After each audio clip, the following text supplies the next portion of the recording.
Welcome to week 6 of the Bald Traveler's journey to semi-retirement. I am the Bald Traveler Dave. I'm Susan. And together we run the Bald Traveler community.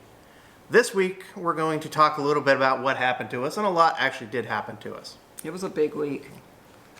So we started out this week by listing our trailer on Craigslist. And you want to tell us what happened since you were mainly involved in that? Yeah, so I took the time to go through, take pictures, make sure it was all cleaned up, and we posted it, and within the first 24 hours I had a couple of inquiries, and by day 2 we had it sold.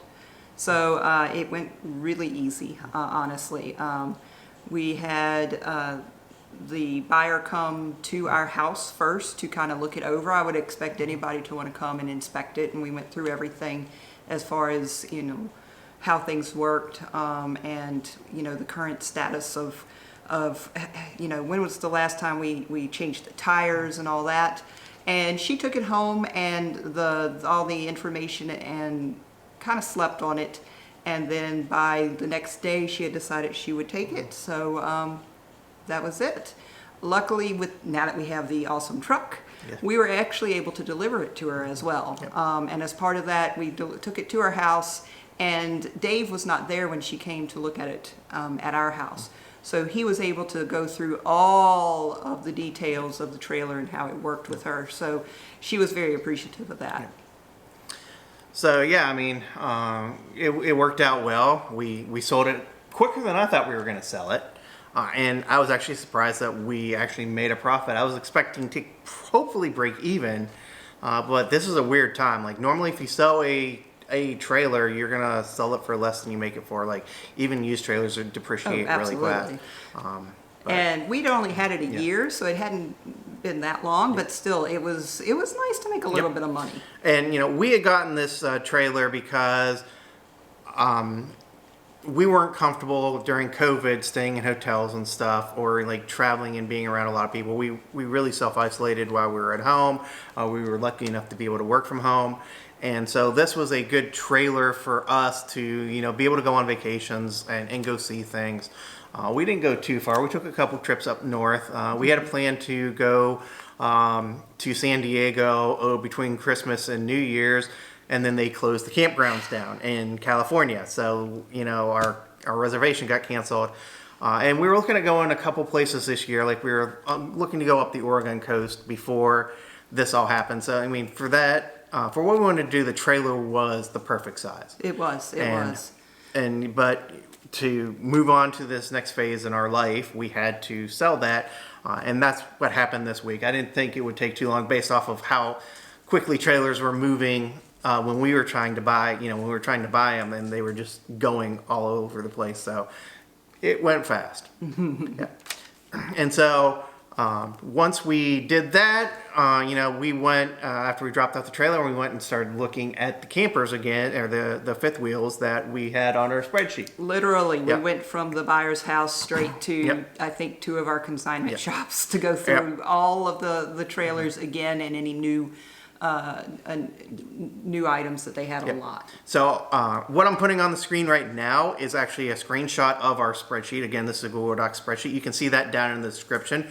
And before I go over kind of what's in the spreadsheet, I just want to remind everybody, if you haven't already, please subscribe and hit that notification bell icon so that you know when new videos come up.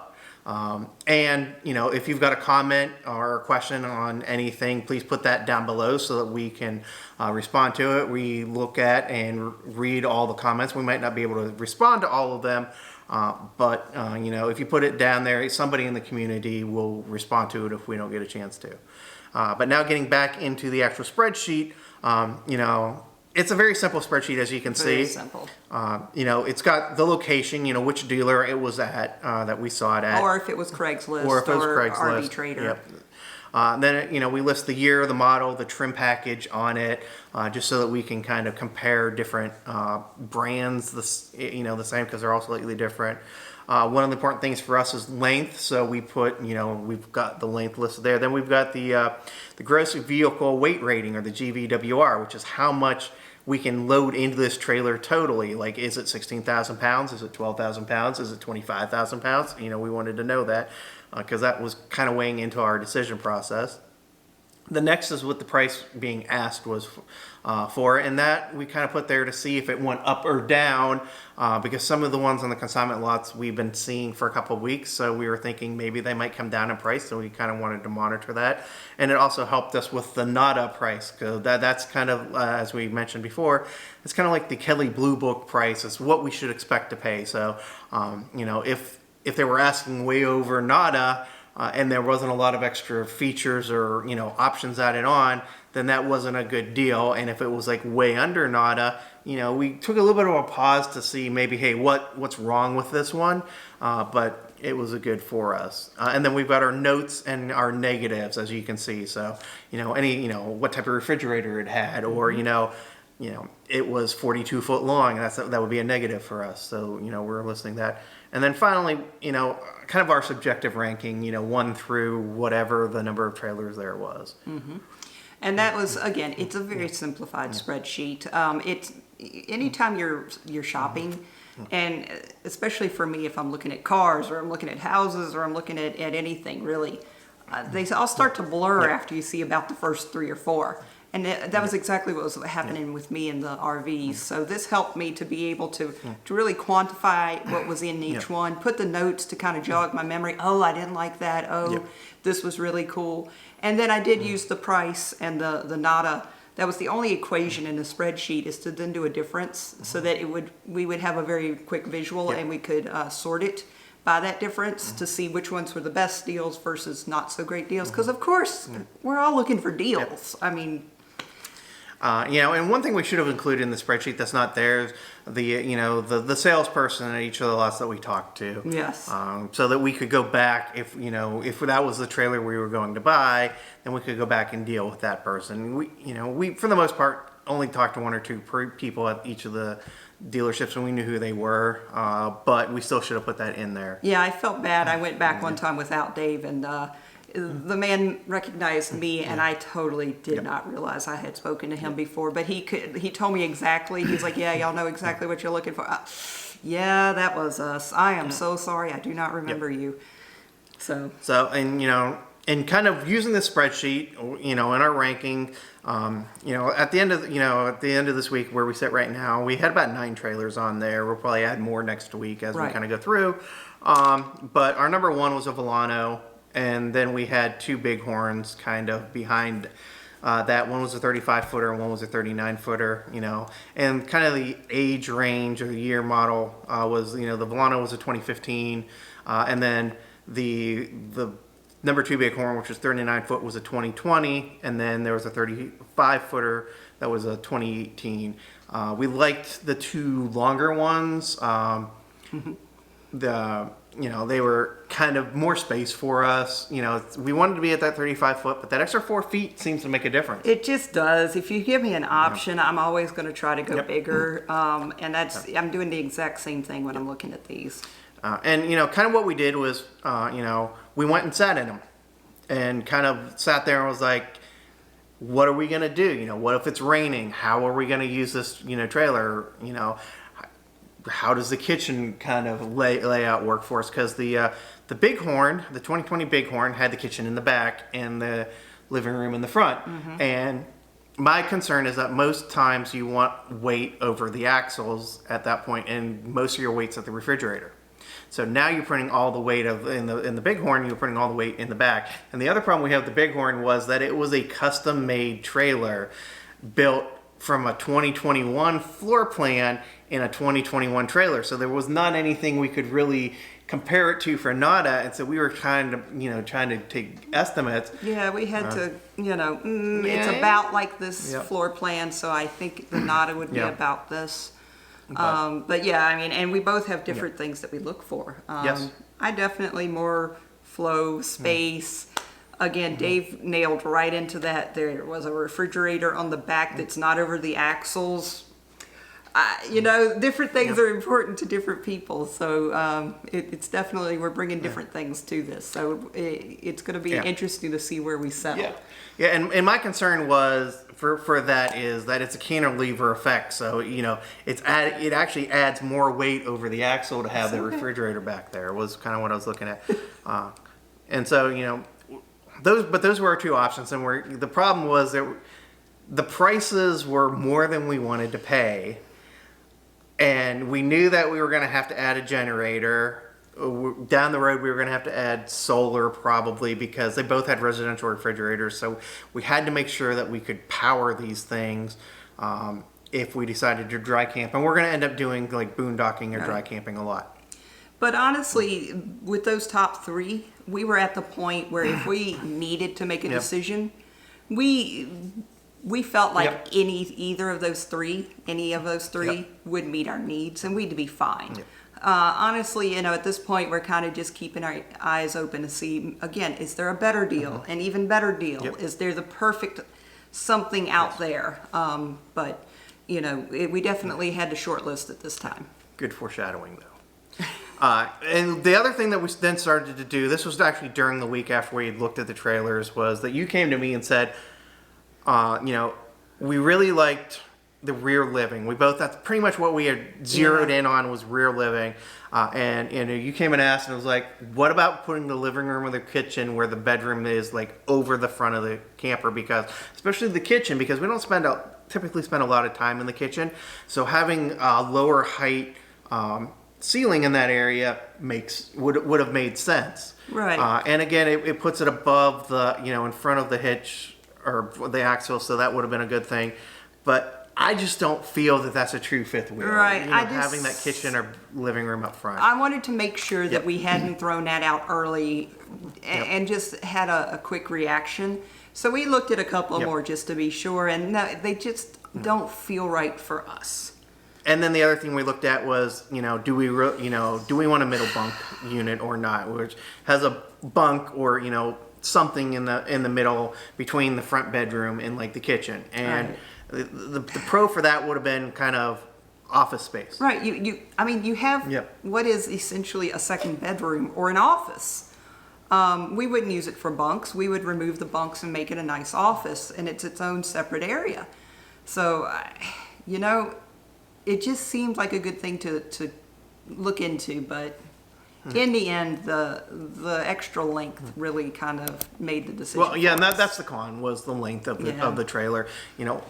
The shortest one we saw was 42 feet. Right. So, and that was kind of like the major con, and why we decided in the end that middle bunk was off the table. Right. And then we come to Thursday night to be exact. You had sent me a video of a 2-level trailer and said, hey, look at this. And I'm like, I looked at, I just saw it and it said 2-story trailer. And I just replied back, no. It looked cool. But you were intending to send me a picture or a video of a different trailer. I was, but I still hold in my heart that 2-story. But yeah, I was on Facebook. It was late. I guess it was 8 or 9 o'clock. And there is a local dealership that only deals in more like your high-end RVs. And so I'd been stalking his website because I knew he had good stuff. And they had a new picture up. And it just was a picture of an RV and said, coming soon. And it was a Montana. Yep. Which we were aware of, but had not made any of our even top 5, I think. I think we had looked through a couple Montanas. Sure. But, it's just, they weren't quite the right layout at the time, the specific models, and they were kind of in that 34-foot range, too. So they're like the shorter ones that it didn't feel right. Right. We just had not seen one that had really, checked the boxes for us. So I'm at work on Friday, and, you were now stalking, and you had called the dealer. You had a couple work meetings. Unfortunately, I had a really early meeting that I couldn't get out of. So I didn't get out of it until 11 o'clock. And by then, I called the dealership and I said, so that Montana. And the woman that was working there said that they were going to do a Zoom walkthrough at 2:30 for somebody in Illinois. And my heart sunk because it was beautiful. Yep. It was right at a good length. Yep. It was 38, 39 feet.